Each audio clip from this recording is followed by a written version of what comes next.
तेजस्वी यादव और नीतीश कुमार की चोरी से डरने का क्या सवाल है? जिसके अंदर नैतिक बल है, जिसके अंदर आत्मबल है, जिसके अंदर नीति है, जिसके पास जो है सो सक्षम नेतृत्व है, एक ईमानदार ऐसा मजबूत नेतृत्व है जिसने भारत ही नहीं दुनिया के अंदर जो सो भारत का परचम लहराने का और भारत का मान सम्मान बढ़ाने का काम किया है, वह इस तेजस्वी यादव नीतीश कुमार से डरेगा? कल को जनता दल यूनाइटेड महाराष्ट्र के रास्ते पर चले तो ये कोई बड़ी बात नहीं है। आप लोग परिस्थितियां बनाने के मास्टर कहा जाता है कि माने जाते हैं। एक बार फिर से आप लोगों ने चार्जशीट करवा करके और परिस्थिति बना दी है कि नीतीश कुमार को वहां से बाहर निकलना पड़े। क्या लगता है आप लोगों की नीतीश कुमार फिर से एक बार उसी तरह का फैसला लेंगे जो 2017 में लिए थे? औपचारिकता बाकी है और ये सारी औपचारिकताएं पूरी हो जाएगी। मुकेश सहनी जी का भी जो भी बात है वो हमारे लिए पॉजिटिव है और इसलिए औपचारिकताएं पूरी हो जाएंगी। और ये गठबंधन, ये लोग क्या हम पर कहते थे, अकेली बच गई भारतीय जनता पार्टी बिहार के अंदर, हमारा कुनबा बड़ा है। नमस्कार, ये आपका अपना भारत लाइव है। लगातार पिछले कई दिनों से एक चर्चा बहुत ज़बरदस्त ढंग से चल रही है और ख़ास करके 23 तारीख को जब पटना में सारे विपक्ष इसलिए हम कह रहे हैं कि जो बचे खुचे थे वो भी आ जाएंगे, इस बात की संभावना व्यक्त की जा रही है। सभी विपक्ष के नेता बैठे, ये फैसला किया गया कि भारतीय जनता पार्टी के विरुद्ध 2024 की लड़ाई लड़नी है और नरेंद्र मोदी को तीसरी बार हैट्रिक मारने नहीं देना है। यहाँ से शुरुआत होती है और इसकी अगुवाई वो करते हैं जो पिछले लगभग 17-18 सालों से बिहार की गद्दी पर हैं और अधिकांश समय भारतीय जनता पार्टी के सपोर्ट से उनकी सरकार चली है। अब इन सब बातों को लेकर के कई तरह की संभावनाएं भी व्यक्त की जा रही थी कि आखिर क्या होगा, क्या कहीं ऐसा तो नहीं फील्डिंग भारतीय जनता पार्टी की तरफ से हो रही है, भारतीय जनता पार्टी के लिए हो रही है, या वास्तव में ये विपक्ष इतना मजबूत हो गया है जो भारतीय जनता पार्टी को टक्कर देगा। इसके बाद और कई घटनाएं घटी। घटनाओं में सबसे बड़ी घटना यह थी कि लालू प्रसाद एक बार फिर से उसी मजबूती के साथ उभर करके आए और उन्होंने 23 तारीख की मीटिंग के बाद जब माइक पकड़ा तो उन्होंने पूरे प्रेस वार्ता को लीड किया और ये कहा कि हम मजबूत हो गए हैं, अब भाजपा को कमज़ोर करेंगे, नरेंद्र मोदी को पटकेंगे। लेकिन इन सारी बातों के साथ साथ जब आगे स्टेप बढ़ा तो चार्जशीट दाखिल हो जाता है और इस चार्जशीट दाखिल होने के बाद भारतीय जनता पार्टी एक बार फिर से कटघरे में खड़ा होती है कि भारतीय जनता पार्टी के मिले जुले प्रयास से भारतीय जनता पार्टी ने संस्थाओं का दुरुपयोग करके इस तरह की कार्रवाई की है। आपको भी लग रहा होगा कि जो बातें हो रही हैं उसमें कितनी सच्चाई है। तो उन बातों की सच्चाई जानने के लिए जहां एक तरफ हमने विपक्ष की बातें रखी तो वहीं सत्ता में यानी कि केंद्र की राजनीति में जिन पर यह आरोप लग रहा हो कि वो सीबीआई, आईटी, ईडी इस सब का दुरुपयोग करते हैं, आज उसी पार्टी से जो प्रखर प्रवक्ता हैं अपनी बातों को बड़ी बेबाकी से रखते हैं और एक लंबा राजनीतिक जीवन इनका रहा है। ऐसी स्थिति में इनसे बेहतर कौन बता सकता है कि वास्तविकता क्या है, तो हम इनसे जानेंगे। और हमारे साथ आज हॉट सीट पे हैं। सबसे पहले तो आपका बहुत बहुत धन्यवाद, आपने समय निकाला।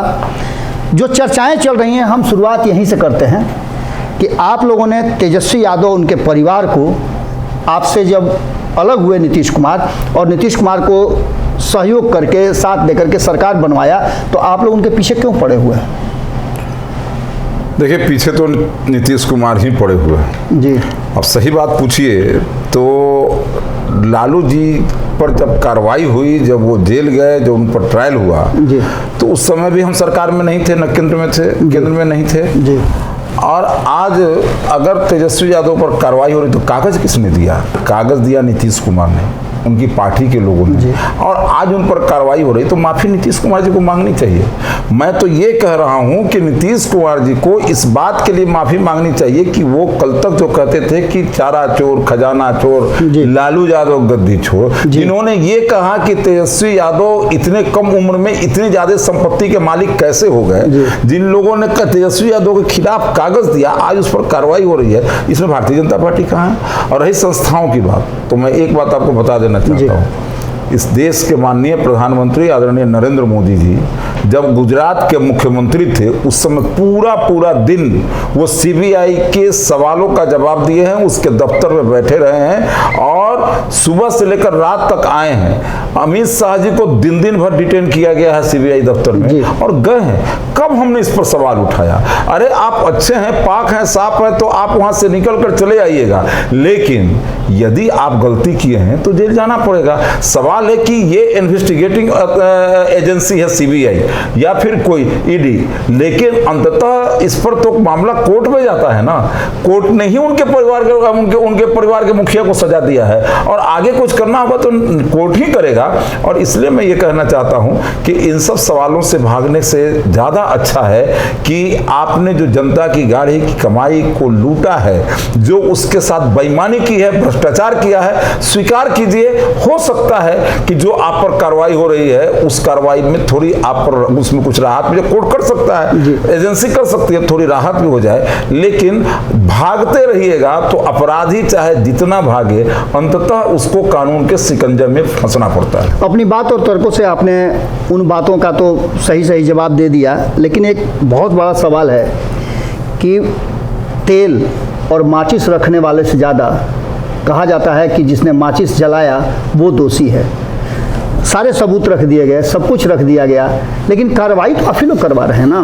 बिल्कुल नहीं करा रहे हैं। देखिए एक बात समझ लीजिए, मामला सीबीआई के पास जाता है जी, सीबीआई कार्रवाई करती है और कोई बख्शा नहीं जाएगा। ये प्रधानमंत्री जी ने कहा है और ये सत्य भी है कि इस देश के अंदर ऐसा कोई भ्रष्टाचारी जो भ्रष्टाचार के जद में फंसा है उसको इस देश की न्यायिक प्रक्रिया के अनुसार, उस न्यायिक प्रक्रिया के मद्देनजर उस पर कार्रवाई होगी और वो सजा पाएगा।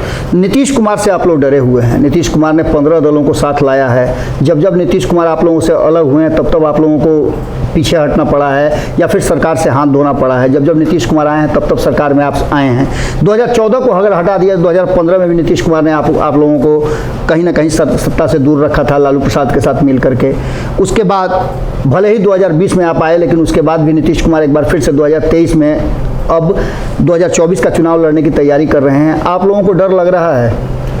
नीतीश कुमार जी से डरने का तो सवाल नहीं उठता है जी, लेकिन मैं इतना जरूर कहना चाहूँगा कि नीतीश कुमार जी आज बिहार की राजनीति में अप्रासंगिक हो गए जी।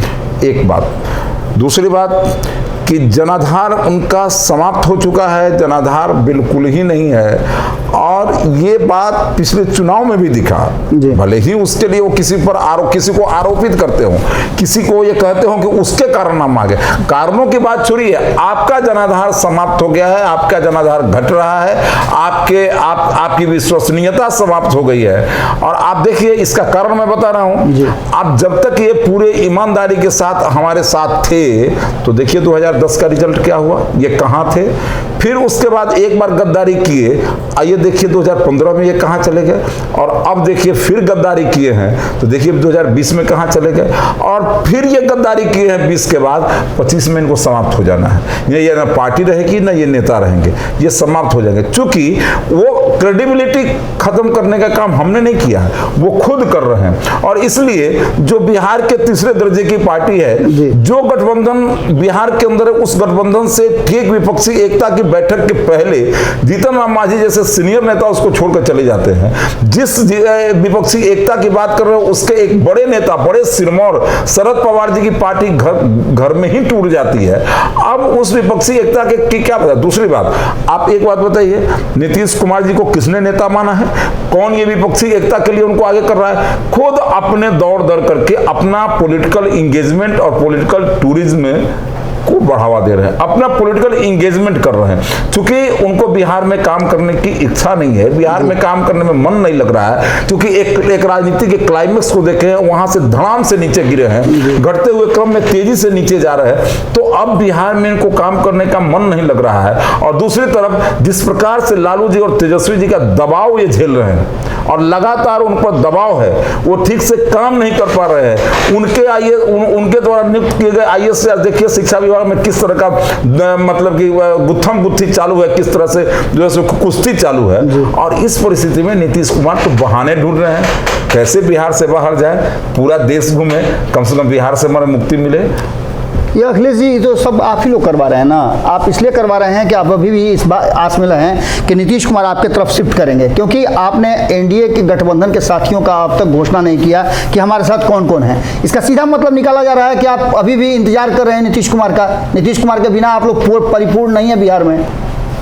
बार बार हमारे नेताओं द्वारा ये कहा जा चुका है कि हमारे सारे दरवाजे नीतीश कुमार के लिए बंद हैं और अब सवाल ही नहीं उठता है कि वो खिड़की खोल के रखे हैं। बिल्कुल नहीं, वो नाक भी रगड़ेंगे तो भी बीजेपी में आने का सवाल नहीं उठता है। हाँ, रही बात आपने कहा बाकी और हमारे मित्र दलों की, तो उनसे बात हो रही है उचित समय पर।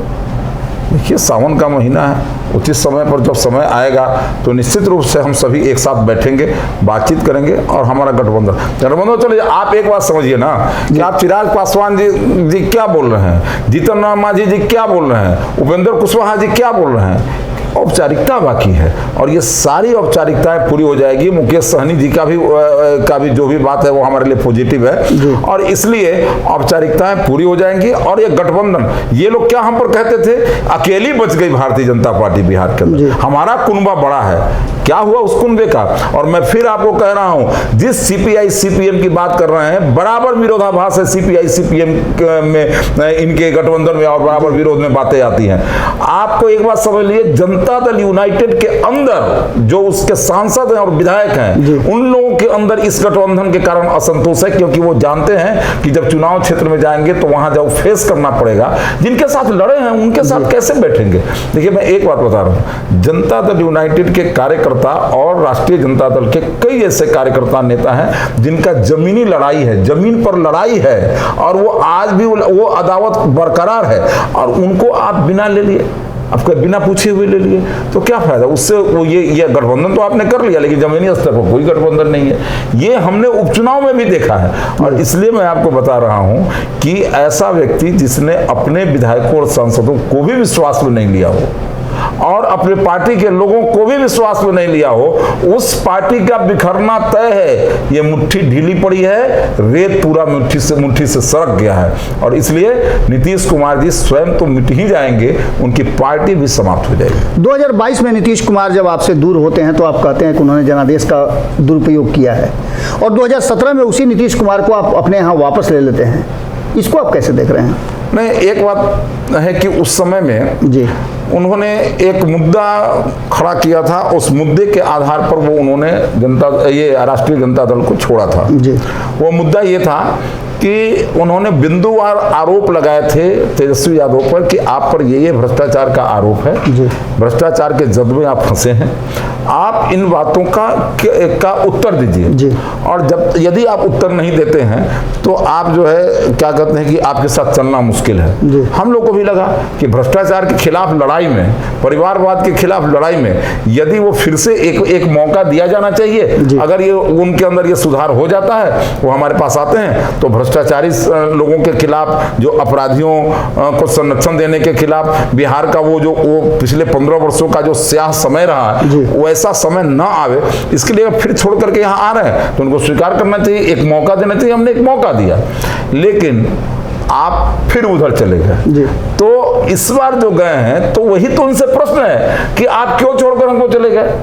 आप अनर्गल आरोप हम पर लगा रहे हैं। इस बार तो गए हैं तो वो बोल करके गए हैं कि किस कारण से जा रहे हैं। उन्होंने तो साफ कहा जो चीजें आप लोग कर रहे हैं कि आप पार्टियों को तोड़ रहे हैं, पार्टियों को समाप्त कर रहे हैं। उस बार भी उन्होंने उस बार भी तो कहा था उन्होंने कि जब उनको छोड़ करके आए थे तभी इन्होंने कहा, उस समय बात कहा था। मैंने जो कहा वो आपको बता रहे हैं। हमको भी लगा कि चलिए भ्रष्टाचार के खिलाफ इस लड़ाई में भ्रष्टाचारियों को छोड़ करके आ रहे, एक मौका देना चाहिए। इस बार जो ये कर रहे हैं इसमें तो कोई सच्चाई नहीं है, इसलिए कि जनाधार इनका खुद का समाप्त हो रहा है और ये कह रहे हैं कि हमारी पार्टी को ये कमजोर कर। अरे भाई, आप कम से कम आत्मचिंतन, आप आत्ममंथन नहीं करिएगा तो फिर और धीरे धीरे गर्त में जाइएगा, क्योंकि आपकी स्वीकार्यता समाप्त हो रही है जनता में आपको अब लोग अप्रिशिएट नहीं कर रहा है। इसलिए इस बात को नीतीश कुमार जी को समझना चाहिए और इसको समझ करके तब काम करना चाहिए। भारतीय जनता पार्टी का कोई रोल नहीं है।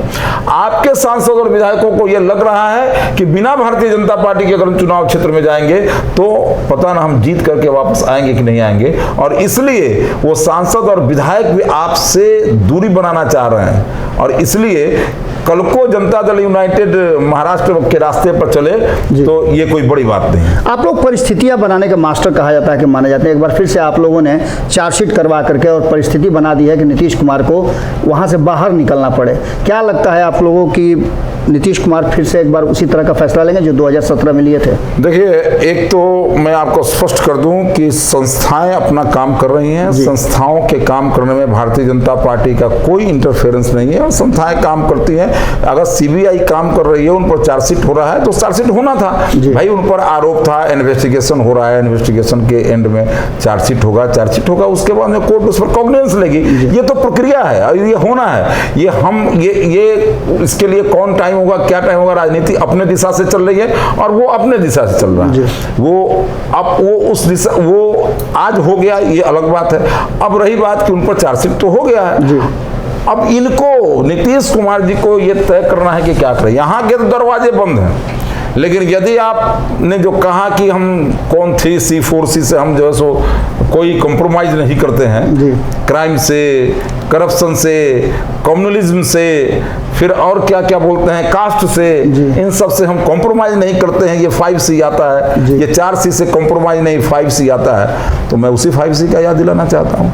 ठीक है, भारतीय जनता पार्टी वो स्वीकार करती है ना करती है, आपकी यदि नैतिकता कहती है तो आपको निश्चित रूप से उनके साथ अलग होकर के इस्तीफा करना चाहिए। उनको मैं नीतीश कुमार जी की नैतिकता को चुनौती देता हूं कि उनको निश्चित रूप से उनसे अलग होना चाहिए। क्योंकि अगर आप ये कहते हैं कि भ्रष्टाचार, आप ये तो जो कहते रहे कि मैं ये कभी नहीं करूंगा, वो सब काम इन्होंने किया है। और मैं समझता हूं कि देश के अंदर घूम घूम करके जिस प्रकार से बिहार की बेइज्जती इन्होंने की है, नवीन पटनायक से लेकर के बाकी लोगों के साथ, तो मैं समझता हूं कि ये मैंने बहुत हो गया, मैंने दैट इज एनफ, अब इससे ज्यादा नहीं हो सकता है। अखिलेश जी, आपने एक बात तो बड़ा ही स्पष्ट कर दिया कि नीतीश कुमार के लिए हमारे दरवाजे खिड़की सब बंद है, बिल्कुल बंद। तो आप अपने साथ आने वाले दलों को इस बात के लिए संतुष्ट करते हैं कि उनके लिए जो है स्थान सुरक्षित है और एनडीए में उनका स्थान पक्का है, फिर उस तरह की 2017 वाली स्थिति नहीं पैदा करेंगे जिससे कि उनको फिर से भागना पड़े? देखिए, एक बात मैं क्लियर कर दूं कि भारतीय जनता पार्टी की अपने अलायंस दलों के साथ जो विश्वसनीयता है, उस विश्वसनीयता में कहीं कोई कमी नहीं होगी। आप इस देश के अंदर इतिहास उदाहरण उठा करके देख लीजिए, वो लोग भले ही अपने लालच में कभी दाएं बाएं इधर उधर गए हों, लेकिन हमने अपने कभी राय को, आप देश में देखिए, हमको 303 सीट है। ये भी आरोप आपने सीधे अपने अलायंस दलों को लगा दिया, जिसके लिए आप हमेशा कटघरे में खड़े होते हैं। बिल्कुल, मैं आपको कह रहा हूँ 303 सीट है हम जी। 303 सीट होने के बावजूद हमारे साथ जो चुनाव लड़े हैं, हमने उनको पूरा सम्मान दिया। कहाँ नीतीश कुमार को आपने दिया? नहीं, नीतीश कुमार को खुद जो है सो, आप बताइए ना, आरसीपी को वो खुद भेजे या उनको जो है सो कि मंत्री बना दिया गया, फिर उसके बाद में ललन सिंह के चक्कर में क्या क्या किए, ये सब इस कहानी को लोग जानता है। अब सवाल उठता है कि सारे राजनीतिक दलों को एक एक मंत्री बनाया जा रहा था, ये फॉर्मूला तय हुआ था, उसे फॉर्मूला के तहत सबको एक एक मंत्री बनाना था। अब ये इनका आपस का मामला था, झूठ मूठ के बीजेपी को इसमें बीजेपी को लाने की जरूरत क्या थी? इसलिए मैं फिर आपको कह रहा हूं कि जितने दल आज हमारे साथ हैं, हमारे संपर्क में, भविष्य में हमारे साथ आने वाले हैं, सभी दलों के प्रति हमारा सम्मान है, उनका उचित जो है सो कि प्रतिनिधित्व होगा और वो सभी हम मिलकर के बिहार के विकास में हमारे साथ आगे बढ़ेंगे। हम सबों का लक्ष्य बिहार का विकास है और एक ऐसी सरकार जो समाजवाद के नाम पर परिवारवाद को चलाती है, एक ऐसी सरकार जिसने भ्रष्टाचार, जिसके मूल में भ्रष्टाचार है, ऐसी सरकार को उखाड़ कर फेंकेंगे और एक नया नेतृत्व बिहार के अंदर रखा। अखिलेश जी, मेरा अंतिम सवाल होगा, नेतृत्व की बात आपने कर दी, सब कुछ आपने कह दिया। आपकी पार्टी के कई नेताओं से हमारी बातचीत हुई, उन्होंने भी कहा कि हम 2024 और 25 का चुनाव अपने दम पर लड़ेंगे, अपना मुख्यमंत्री सामने रख कर लड़ेंगे। ये सारी बातें हो रही हैं, लेकिन सबसे बड़ी बात कि सबके जहन में है कि बिहार में कितनी सीटें और देश में कितनी सीटें हैं, कितनी सीटों पर लड़ेंगे आप और कितनी संभावना है? क्योंकि इनपुट आप लोग लगातार सर्वे करवा रहे हैं, उसका इनपुट तो आपके पास जरूर होगा। देखिए, एक बात तो समझ लीजिए, बिहार में कितनी सीटों पर लड़ेंगे ये अभी मैंने कहना, मैं ये समझता हूँ कि मेरा लक्ष्मण रेखा को पार करने के बराबर होगा जी, क्योंकि मैं बीजेपी का प्रवक्ता हूँ और जो पार्टी निर्णय करती है उसी को मैं आपके बीच रखता हूँ। लेकिन ये जरूर है कि सबको उचित सम्मान, उचित अधिकार, उचित प्रतिनिधित्व मिलेगा। और बिहार के अंदर हम 40 में से 39 सीट जीते थे। हर बार कोई परीक्षार्थी एक परीक्षा देता है, फिर अगली बार उससे आगे बढ़ना चाहता है, तो 39 के बदले इस बार 40 जीतने का प्रयास करेंगे और 40 का 40 जीतने का प्रयास करेंगे। और एक बात समझ लीजिए कि अब बिहार में जो हमारा अलायंस है, इस अलायंस का कोई जवाब नहीं है। हम 60 और 40 की लड़ाई लड़ रहे हैं, 70 और 30 की लड़ाई लड़ रहे हैं। इसलिए बिहार में कोई है। दूसरी बात, हम देश की बात आपको कह रहा हूँ जी। मैं बता रहा हूँ कि भारतीय जनता पार्टी ने लक्ष्य रखा है इस बार 400 के पार जी। तो 400 के पार हम रहेंगे और निश्चित रूप से हमारा गठबंधन 400 के पार रहेगा। हम नया एक कीर्तिमान बनाने का काम करेंगे और देश में पुनः भारतीय जनता पार्टी के नेतृत्व में एनडीए की सरकार बनेगी तो नरेंद्र मोदी जी प्रधानमंत्री बनेंगे। मतलब इसका सीधा मतलब है कि नीतीश कुमार और तेजस्वी यादव की जोड़ी से आप डरे हुए नहीं हैं। तेजस्वी यादव और नीतीश कुमार की जोड़ी से डरने का क्या सवाल है? जिसके अंदर नैतिक बल है, जिसके अंदर आत्मबल है, जिसके अंदर नीति है, जिसके पास जो है सो सक्षम नेतृत्व है, एक ईमानदार ऐसा मजबूत नेतृत्व है जिसमें भारत ही नहीं दुनिया के अंदर जो सो भारत का परचम लहराने का और भारत का मान सम्मान बढ़ाने का काम किया है, वह इस तेजस्वी यादव नीतीश कुमार से डरेगा? क्यों डरेगा? जिन लोगों ने कदम कदम पर कंप्रोमाइज किया है अपनी कुर्सी के लिए या फिर अपने पॉकेट के लिए, अपने ये पैसे के लिए या कुर्सी के लिए, जिन लोगों ने कदम कदम पर कॉम्प्रोमाइज किया है, उनका कहीं कहीं कोई तुलना नीतीश ये लोग कहीं कोई तुलना नरेंद्र मोदी जी से की जा सकती है क्या? असंभव है। कहां इतना बड़ा व्यक्तित्व और कहां जो कदम कदम पर कॉम्प्रोमाइज करके और जो है कि अपना स्वार्थ सिद्धि करने वाले लोग, कोई तुलना नहीं है। इसलिए कोई भय नहीं है। ये लोग बिल्कुल ही चुटकी में हवा हो जाएंगे बिहार के अंदर। चलिए, आपका बहुत बहुत धन्यवाद। तो ये थे अखिलेश सिंह जी जो लगातार अपनी बातें रखते रहे हैं और इनकी बातों में यदि आपको लगता हो कि सच्चाई है, दम है, सही बोल रहे हैं तो कमेंट बॉक्स में ज़रूर लिखिएगा।